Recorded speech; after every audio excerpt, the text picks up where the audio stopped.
2012 में अपने इंसेप्शन के बाद हर साल 1 अगस्त को वर्ल्ड लंग कैंसर डे मनाया जाता है।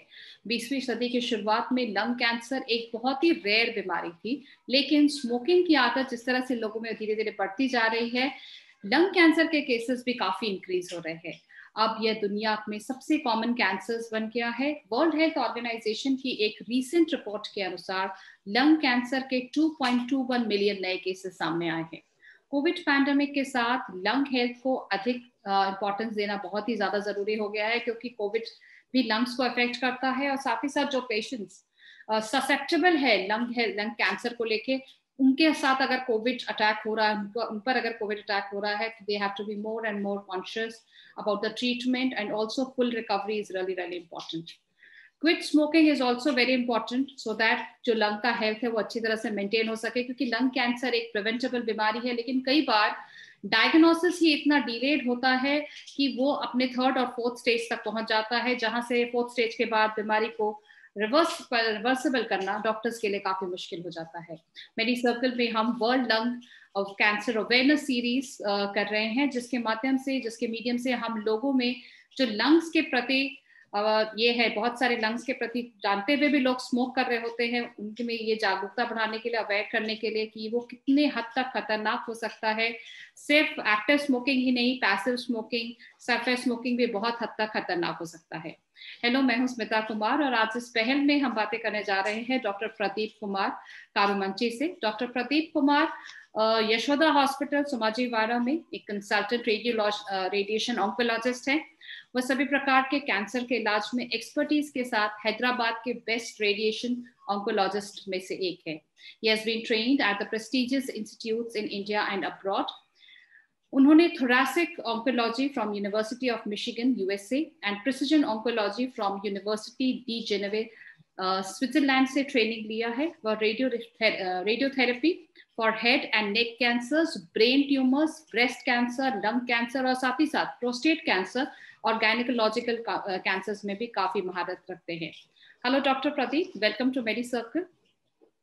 नमस्ते जी नमस्ते।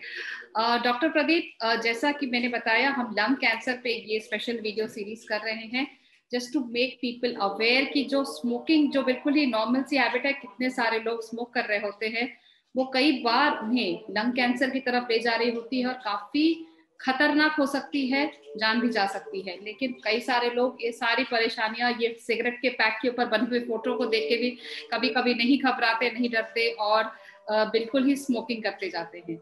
So here to all this audience that we are doing this video and we would try कि आप ये सोचें कि अगर आप स्मोक कर रहे हैं तो kindly quit, and अगर आपको ये वीडियो पसंद आता है तो do like, share and subscribe our channel medi circle. Doctor Pradeep, to start with कि कोई व्यक्ति अपने को लंग कैंसर के खतरे में कैसे डाल सकता है, how a person actually gets into a trap of lung cancer। ऐसे बहुत सारे लोग हैं जो स्मोकर्स हैं और जो बहुत सारे लोग हैं जो नॉन स्मोकर्स हैं, लेकिन लंग कैंसर जो देखा जा रहा है वो स्मोकर्स के साथ साथ नॉन स्मोकर्स में भी देखा जा रहा है। तो इस परेशानी से लोग कैसे डालते हैं अपने को इसमें और इनका बचाव कैसे कर सकते हैं? So starting with, how does one put oneself at the risk of lung cancer? Okay, lung cancer ऐसी बीमारी है जैसे जब तक वो एडवांस स्टेज पे आते हैं कोई उसको पहचानते नहीं, डॉक्टर के पास जाते भी नहीं है। सो हमारे लिए बहुत इम्पोर्टेंट है कि उसको अर्ली स्टेज पे पकड़े जाए ताकि क्यूर रेट्स बहुत अच्छा होता है। इसलिए हमको ये जानना चाहिए कि कैसे लंग कैंसर आता है, कौन सा चीज से, कौन सा हमारा हैबिट से ये लंग कैंसर आता है, अभी हम डिस्कस करेंगे। सबसे पहले इम्पोर्टेंट है कि स्मोकिंग से almost 50% patients will get lung cancer. ऐसे है कि स्मोकिंग दो तरफ की होते हैं, एक एक्टिव स्मोकिंग और एक पैसिव स्मोकिंग। जो स्मोकिंग करते हैं उनको खुद को बीमारी हो सकती है, जो स्मोकिंग ये कर रहे हैं तो जो बगल में सब लोग रहते हैं ना, उन लोगों को भी पैसिव स्मोकिंग होता है।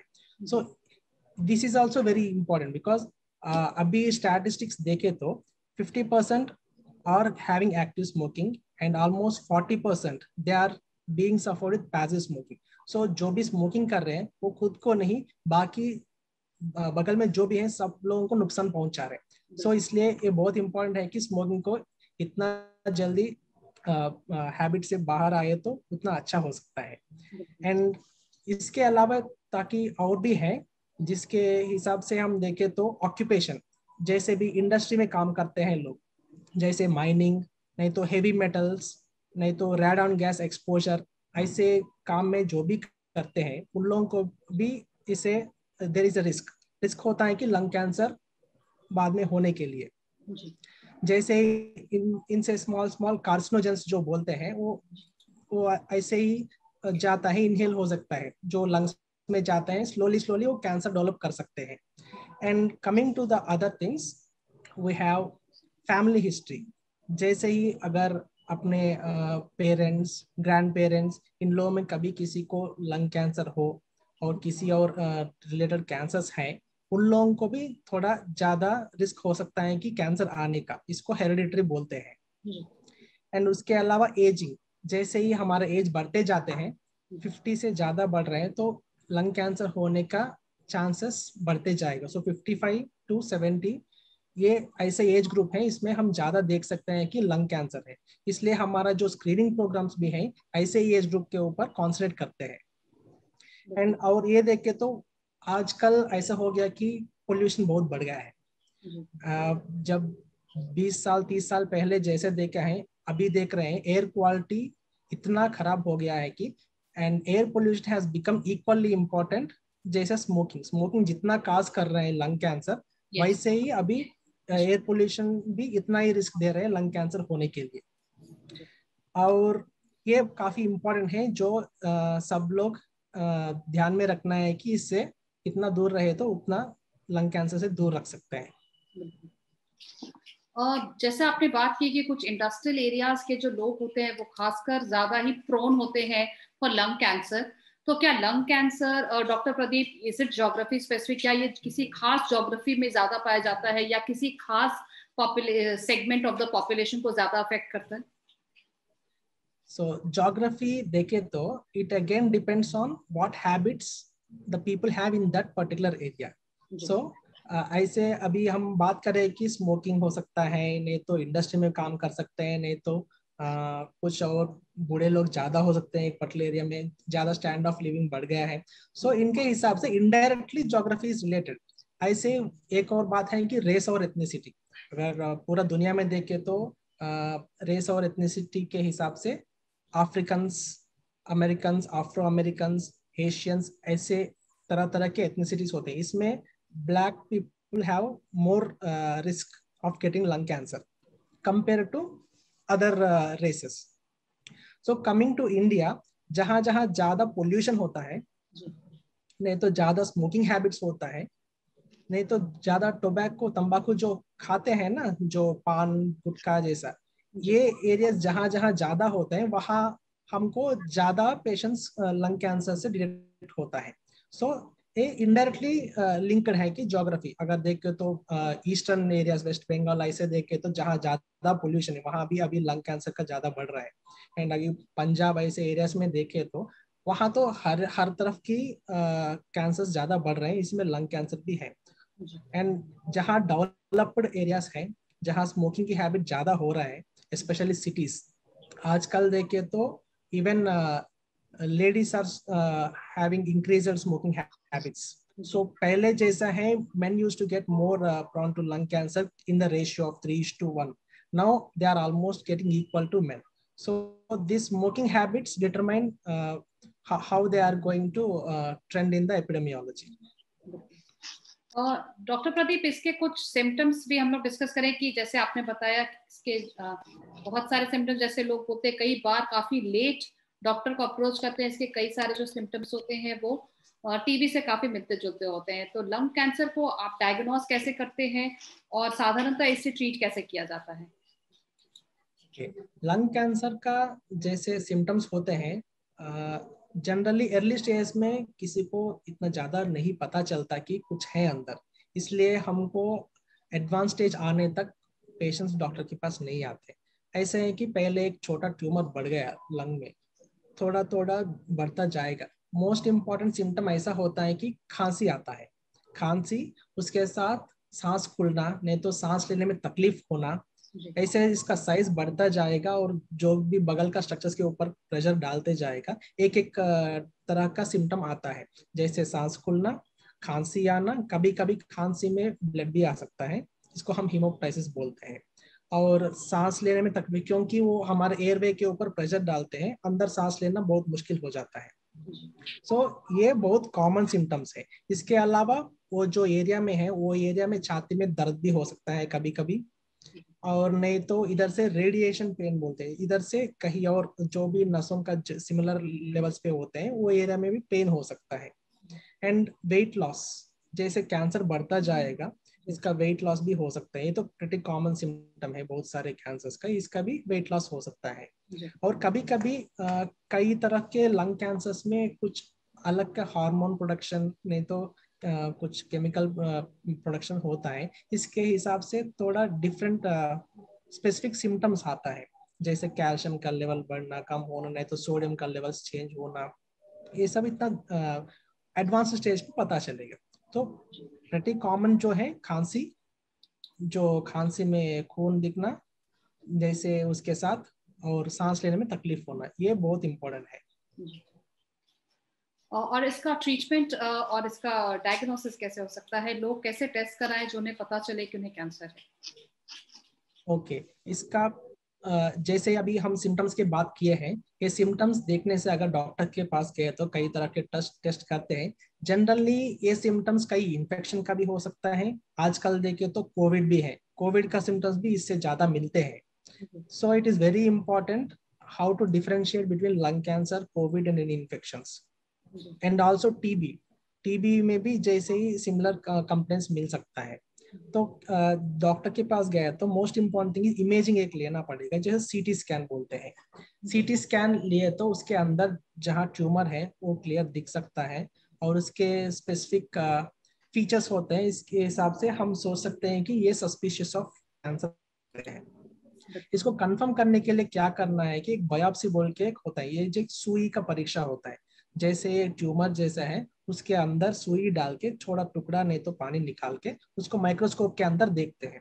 इसमें हमको कंफर्म हो सकता है कि वो कैंसर है कि नहीं, पहले अगर कैंसर है तो कौन सा टाइप का कैंसर है। इसमें भी कई टाइप्स का कैंसर होता है कि adenocarcinoma, squamous carcinoma. Generally two types में डिवाइड करते हैं, non small cell, small cell बोलते हैं। नॉन स्मॉल सेल बहुत सारे कॉमन है जो पूरा लंग कैंसर्स में।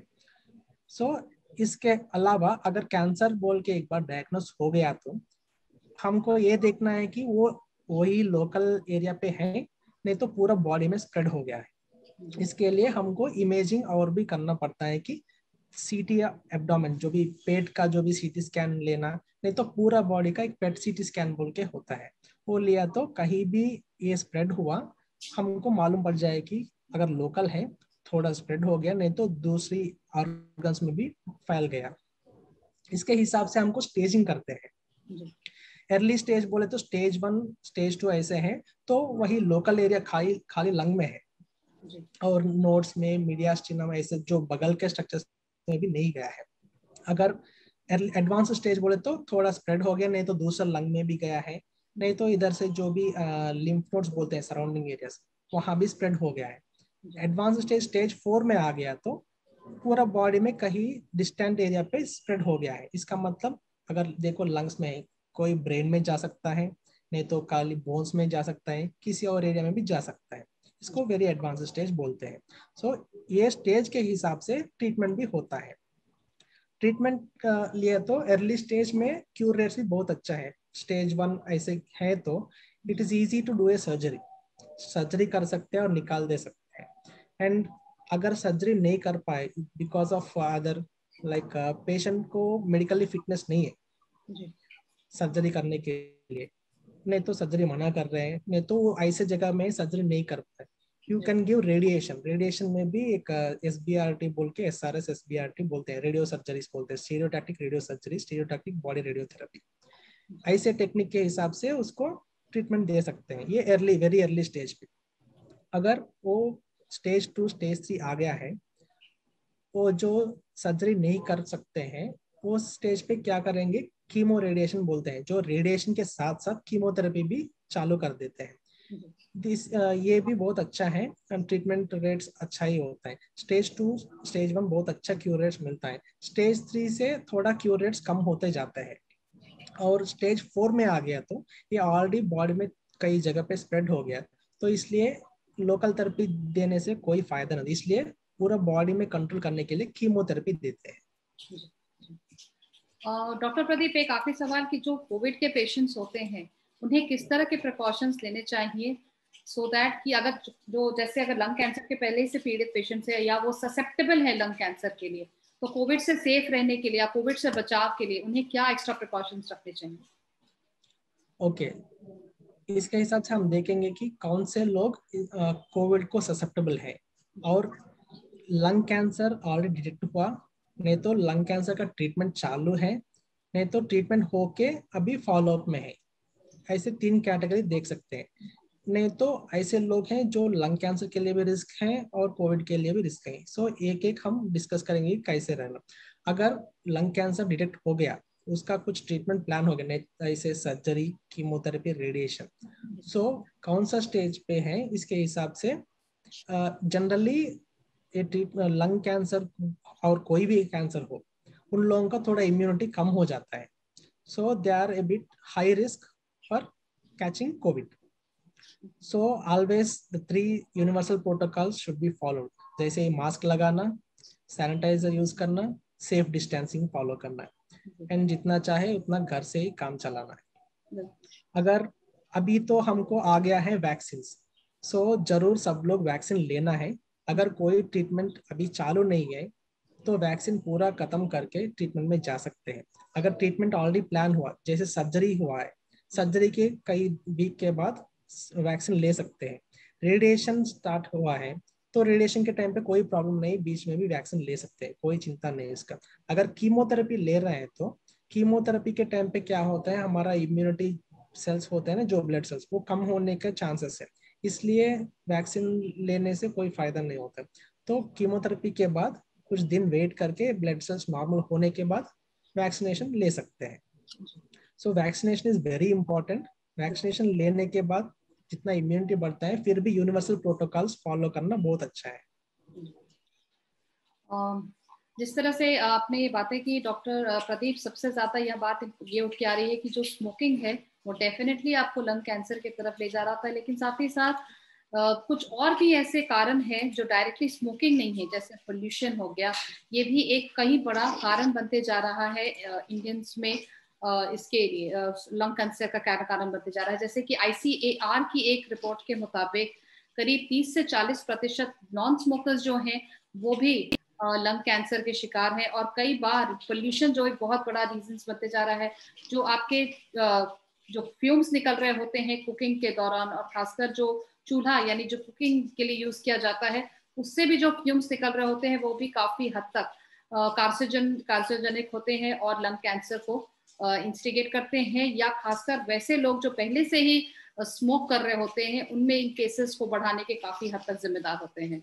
Thank you so much, Dr. Pradeep, for joining us for this lung cancer awareness series. जरूर होप करते हैं कि हमारे ऑडियंस को ये वीडियो काफी इंफॉर्मेटिव लगा होगा, और इस तरह की रेलेवेंट इन्फॉर्मेशन के लिए हम आप जैसे डॉक्टर्स को हमेशा इनवाइट करते हैं जो अपने इंपॉर्टेंट इंफॉर्मेशन, एडवाइसेस और टिप्स से लोगों को हमेशा ये बताते रहते हैं क्या सही है क्या गलत है, खासकर कि उन्हें सिकनेस से वेलनेस की तरफ ले जाते हैं। यानी सिर्फ आप बीमार पड़े तभी हॉस्पिटल ना जाएं, आप अपने डेली रूटीन में डेली हैबिट्स ऐसा मेंटेन करें, ऐसे रखें कि आपको बीमार पड़ने की नौबत ही ना आए।